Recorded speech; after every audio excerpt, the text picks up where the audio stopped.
don presque parfait de Gilles Pialou, qui est médecin en fait, hein, c'est son deuxième roman.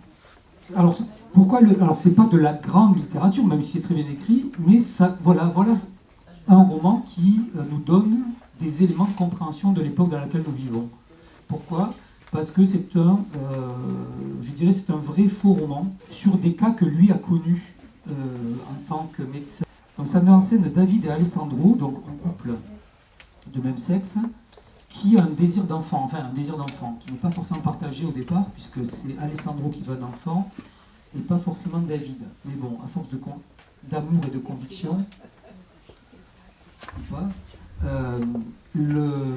Alessandro va convaincre son compagnon d'avoir un enfant. Donc autant vous savez que pour les femmes, enfin les couples femmes, c'est peut-être un peu plus simple, autant pour les hommes c'est plus compliqué.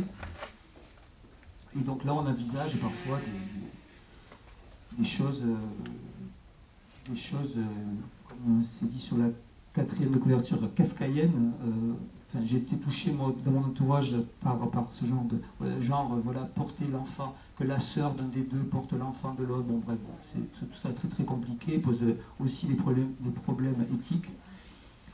Et là, ils vont partir notamment aux États-Unis, et puis ça va être très très compliqué, c'est bien décrit dans le bouquin, évidemment, l'auteur sait de quoi il parle. Cependant, l'enjeu dramatique, il n'est pas là, puisqu'ils vont réussir à avoir, grâce à un don d'ovocytes, des jumeaux, une fille et un garçon.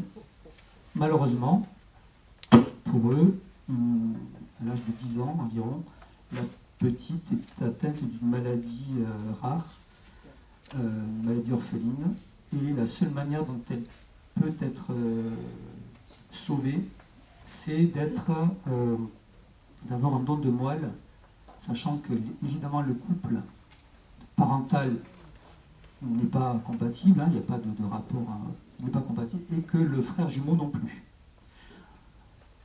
Donc, la seule possibilité, c'est de retrouver la mère. Enfin, la mère, la donneuse d'ovocytes.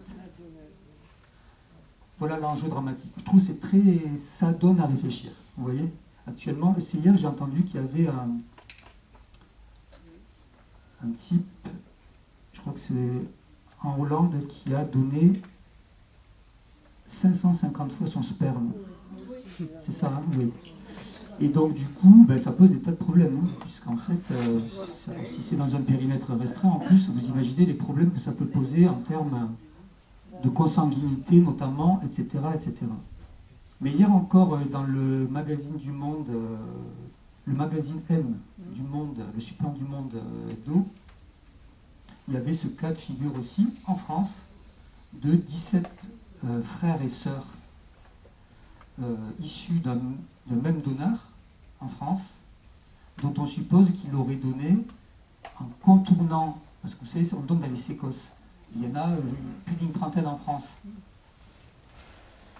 Et en fait, apparemment, le type, alors, il faut voir je ne sais pas quelle maladie mentale c'est ça, hein, je ne sais pas, de vouloir donner son sperme comme ça à tout le monde, etc. Moi, je ne sais pas, déjà pour moi, le donner une fois, ça me paraît déjà, ça me pose des gros problèmes de conscience. Mais là, et le type, apparemment, il a contourné, et il a donné dans tous les sécos de France, en changeant d'identité, possiblement, et tout. Et ce qui devait arriver arriva. Les enfants issus de ces fécondations-là, aujourd'hui, même sans être malades, ils ont envie de savoir d'où ils viennent. Donc, 17 de ces enfants-là, à l'âge entre 30 et 45 ans, 42 ans, ils se sont contactés sur WhatsApp ou je ne sais quel réseau, et pour se rencontrer et pour essayer d'en savoir plus, de comprendre et tout. Le problème, c'est que le don étant anonyme, en fait, ils se retrouvent face à un mur. Et c'est compliqué pour eux. Voilà, tout ça pour dire que, évidemment, l'édition est aussi le reflet. Alors souvent, encore une fois, on me dit qu'ils ne sont pas rigolos vos bouquins. Oui, ils ne sont pas rigolos, mais ils parlent d'autre chose, ils parlent de la vie, ils parlent de l'époque. Et moi, je trouve ça très intéressant.